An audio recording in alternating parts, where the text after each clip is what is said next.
నేను doctor Sriharsha Manepalli, advance laparoscopic general surgeon, Sentini city hospitals, Vijayawada.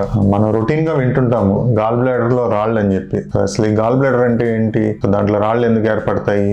Gall bladder అంటే పసరు సంచి, లివర్ కింద పసరు సంచి ఉంటుంది. దాని ఫంక్షన్ ఏంటంటే లివర్ ప్రొడ్యూస్ చేసే జ్యూస్ ని స్టోర్ చేసుకొని మనం తిన్నప్పుడు ఆహారంలోకి వదులుతుంది అనమాట. సో డైజెషన్ కి పనికొచ్చే జ్యూసెస్ అన్ని కూడా దాంట్లో ఉంటాయి అనమాట. సో దాంట్లో రాళ్ళు ఎందుకు ఏర్పడతాయి అంటే దానికి పలు కారణాలు. ఒకటి, కొంచెం లావుగా ఉండే మనుషులు, స్పెషల్ గా పొట్ట దగ్గర కొవ్వు ఎక్కువ ఉండే వాళ్ళకి కొలెస్ట్రాల్ అనేది వెళ్ళి గాల్ బ్లాడర్ లో అక్యుములేట్ అయ్యి రాళ్లుగా ఏర్పడుతుంది. రెండోది, ప్రెగ్నెన్సీ కానీ డయాబెటీస్ కానీ గాల్ బ్లాడర్ మూవ్మెంట్ తగ్గుతుంది, రాళ్ళు అనేవి ఏర్పడచ్చు. గాల్ బ్లాడర్ మూవ్మెంట్ ఎందుకు తగ్గచ్చు? ఒకటి ఏంటంటే ప్రెగ్నెన్సీలో హార్మోనల్ చేంజెస్ వల్ల కూడా గాల్ బ్లాడర్ లో మూవ్మెంట్ తగ్గుతుంది. షుగర్ పేషెంట్స్ కి నర్వ్స్ ఎఫెక్ట్ అవడం వల్ల గాల్ బ్లాడర్ లో మూవ్మెంట్ అనేది తగ్గుతుంది అనమాట. మూవ్మెంట్ తగ్గినప్పుడు ఎందుకు రాళ్ళు ఏర్పడాలి? ఫర్ ఎగ్జాంపుల్ మనం ఇప్పుడు పైప్ లైన్స్ చూసుకుందాం, దాంట్లో కొన్నాళ్ళు వాడలేదు అనుకోండి మట్టి చేరిపోతుంది. అలాగే గాల్ బ్లాడర్ లో కూడా మట్టి చేరి అది రాళ్ల కింద ఫార్మ్ అవుతుంది అనమాట. ఆ రకంగా గాల్ బ్లాడర్ లో రాళ్ళు ఏర్పడతాయి. మూడోది, జనరల్ గా ఆడవాళ్ళలోనే ఎక్కువ చూస్తుంటారు, అది కూడా 40 ఏళ్ళు నిండిన ఆడవాళ్ళలో ఎక్కువ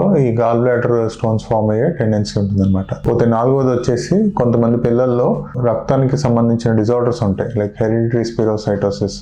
సో ఇలాంటి జబ్బులు ఉన్న వాళ్ళకు కూడా గాల్ బ్లాడర్ లో రాళ్ళు ఏర్పడే అవకాశం ఉంటుంది. వాటిని పిగ్మెంట్ స్టోన్స్ అంటారు అనమాట. ఇదే కాకుండా ఈ మధ్య జంక్ ఫుడ్ ఇవన్నీ తినటం వలన ఎర్లీగా పిల్లల్లో లేదంటే అడాలసెంట్స్ లో మనం గాల్ స్టోన్స్ అనేవి చూస్తున్నాము. కొంతమంది క్రాష్ డైట్స్ అనేవి ఫాలో అవుతుంటారు. సో దానివల్ల ర్యాపిడ్ గా వెయిట్ లాస్ అయ్యి ఆ కొలెస్ట్రాల్ అనేది లివర్ లో నుంచి కరిగిపోయి బయల్లోకి వచ్చేసి దానివల్ల కూడా గాల్ స్టోన్స్ అనేవి ఏర్పడచ్చు.